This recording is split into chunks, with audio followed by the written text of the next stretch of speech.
Hey guys, welcome to the Testing Academy and welcome to the Jenkins Mastery for Software Testers. I hope you are learning a lot from these series that we are basically talking about. And in this video, I'm going to talk about very interesting thing related to backups, as well as how you can back up your HTML report. And there are a couple of ways that we have basically tried. I'm going to share those three details with you guys in this video. Okay, so let's get started.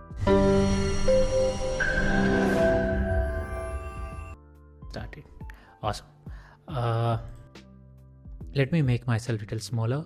And so first of all, why do you want to create a backup of Jenkins as well as the backup of your HTML report, right? So there are number of reasons. There can be like number of reasons. You need to save the result for future reference. This is like traditional requirement for our end also. You need for analysis purpose. You want to see the failure trends, and you just need to HTML report that you need to basically view in any front-end job. And you don't want to keep the older builds and everything. You just need to have a backup of your HTML report. That's it. You don't want to keep everything like traditionally Jenkins do, right, in the workspace, right? So that's a couple of options. So there are a couple of ways that you can do this by backing up. There are the first interesting thing is backing up your full Jenkins using the periodic backup plugin, right? And there are a number of ways you can back up your Jenkins, as well as your Jenkins plugin, like differential and full backup and other things. But right now we are talking mostly about the HTML reports that we have as a software tester that we want to keep it, right?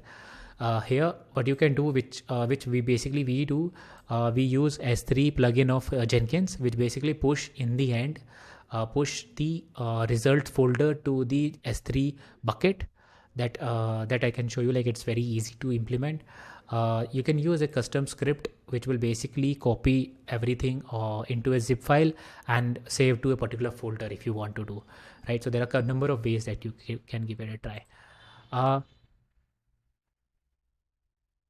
Okay, so the first one is very easy, which is basically installing the periodic backup. And I think I have already installed. I have told you a couple of times that how you can install.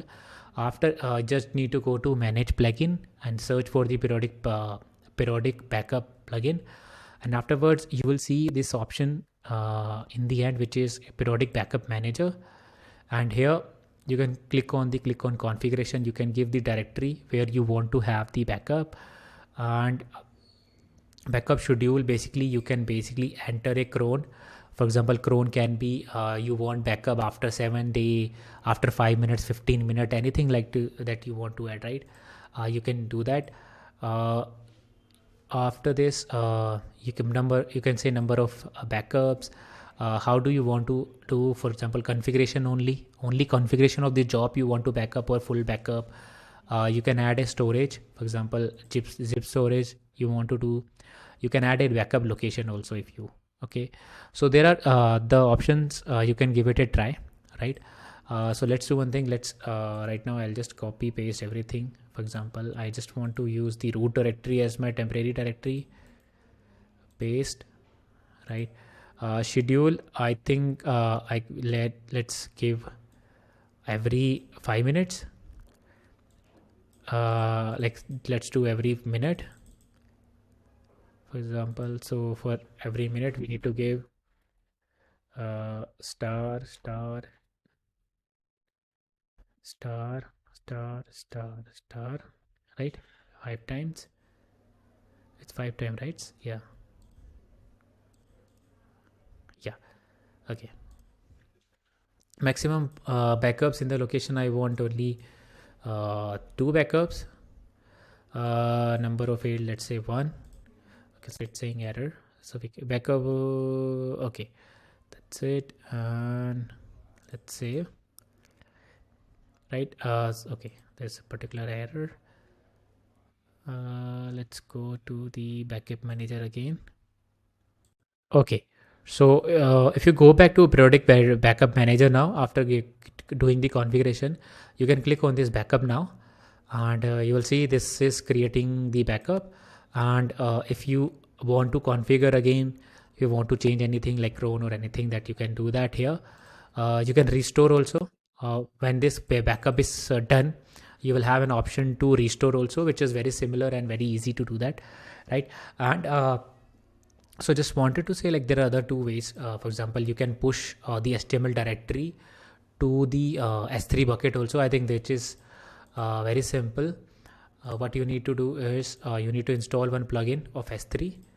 Go to manage plugin, search for available, and S3. Yeah, this plugin upload the file to S3 buckets. Okay, and just click on it and install without restart.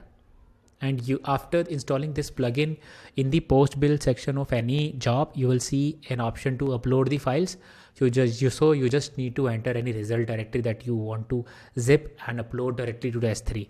Okay, so why we are keeping the backup, I have told you again. For example, after 21 days I want to see the report, I don't have to go to Jenkins directly. I can go to S3 with the date timestamp, and I can directly open the HTML file and see the results. Okay, so that's how it is managed. That's how we manage, because we don't want to keep our Jenkins heavy.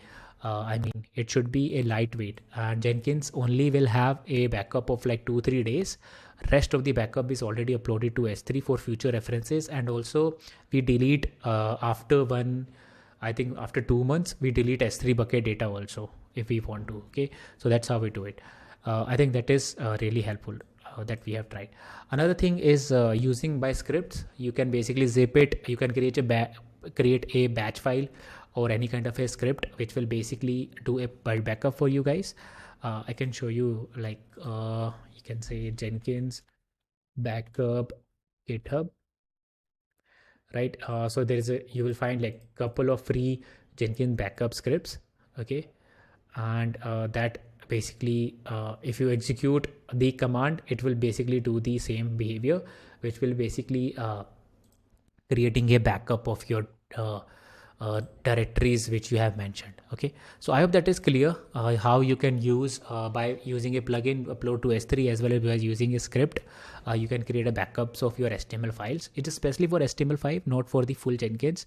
If you use a plugin of periodic one, it will be a full Jenkins backup, right? So that's where you can do that. Okay, yeah, that's it. I think that's all about in this video. This was a quick one, right, about the backups and all. I hope that is clear, and I hope this is helpful.